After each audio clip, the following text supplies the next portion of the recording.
Hello everyone. ఇక ఈరోజు మహాలక్ష్మీదేవి పూజ అనమాట. ఇది నవరాత్రుల్లో 5వ రోజు మహాలక్ష్మీదేవి పూజ. నేనైతే ఇలా చేసుకున్నానండి. మా ఇంట్లో చాలా సింపుల్గా చేసుకున్నానమాట. ఇక దేవుడికి ప్రసాదంగా, అమ్మవారికి ప్రసాదంగా నేనైతే పరవాన్నం చేశాను. బెల్లం పరవాన్నం అనగా పాయసం చేశాను. అలాగే ఇక జీడిపప్పులు, అరటిపండు అయితే సమర్పించుకున్నాను.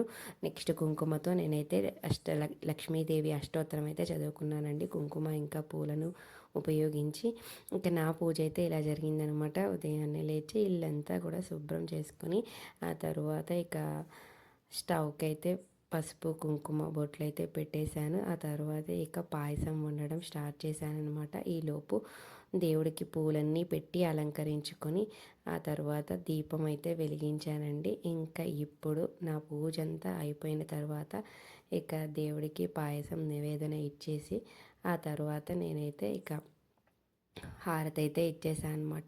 నేను చేసుకున్న ఆ కుంకుమ పూజలోంచి కుంకుమ తీసుకొని నా నుదిటనైతే పెట్టుకున్నాను అనమాట.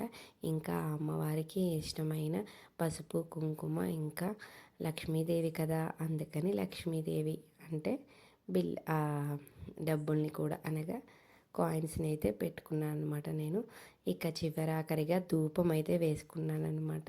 ఇక ధూపం వేసుకుంటే మనకి చాలా పాజిటివ్ ఎనర్జీ అయితే షో ఇలా అమ్మవారి నవరాత్రుల్లో ఒకరోజైనా మహాలక్ష్మీదేవి అవతారం రోజున నేనైతే నా పూజను ఇలా చేసుకున్నాను అనమాట. చక్కగా దీపం పెట్టుకొని నైవేద్యం పెట్టుకొని పూలతో అలా అలంకరించిన అమ్మవారిని చూస్తుంటే కన్నుల పండుగగా ఉందన్నమాట.